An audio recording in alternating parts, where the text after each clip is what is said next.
Next, the NATO chief, Mark Rutte, has told Sky News it's up to Russia's president to live up to his words and come to the negotiating table with Volodymyr Zelenskyy to end the war in Ukraine.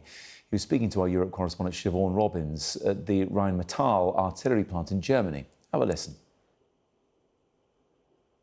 How confident are you that this bilateral conversation between President Putin and Zelenskyy will happen? And how much would you be able to trust Putin to keep to any deal? It's up to Vladimir Putin to also play ball and live up to what he told the American president, that he was willing to sit down with President Zelenskyy. But so far, a date has not been set, at least not in the last 2 hours. I have not checked my phone, but I guess it has not happened. Let's hope that it will happen as soon as possible. And then, when it comes to trusting Putin, yes or no, this is exactly why we have the discussion about security guarantees. And I completely agree with the Vice Chancellor and the Defense Minister. The first layer for Ukraine to defend itself will be the Ukrainian armed forces. That is the base, that is the first layer that will be extremely important. NATO is involved there, many NATO allies are involved there, building Ukrainian armed forces going forward after a long-term ceasefire / hopefully even better than peace deal.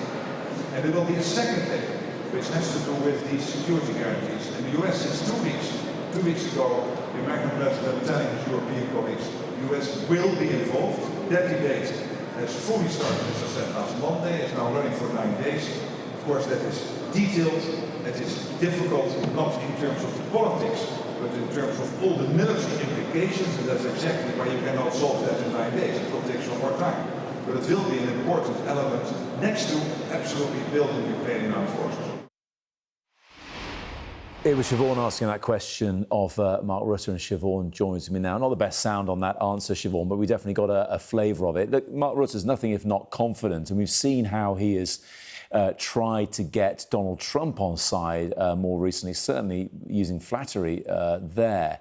Any sense that Putin is listening to this, though?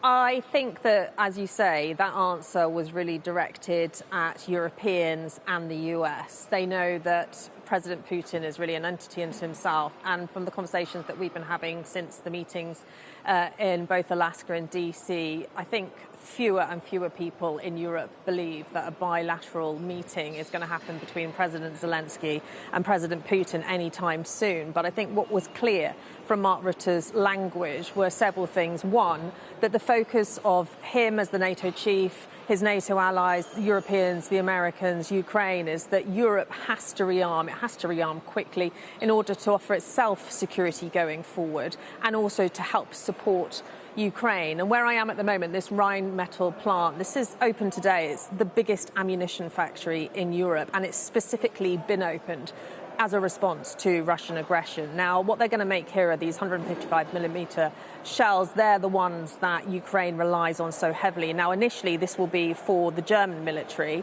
but as the second biggest backer of Ukraine, Germany, they will probably sell some on to Ukraine. So I think the focus is continuing to support Ukraine, also pushing back on Putin and saying, President Trump came to you in good faith, so flattery again there for Trump. You need to step up and fulfill what you said.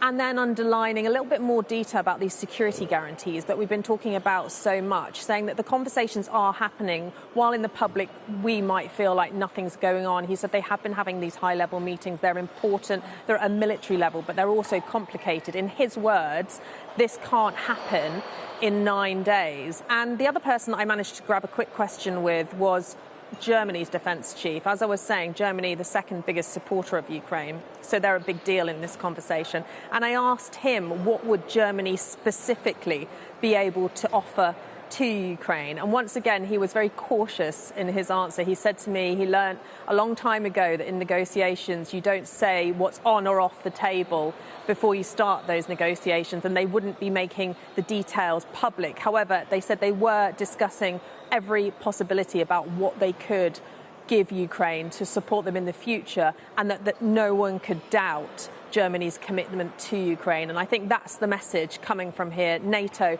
Germany, Ukraine's allies are still behind it. Siobhan in Unterlüss for us this evening. Thank you very much indeed.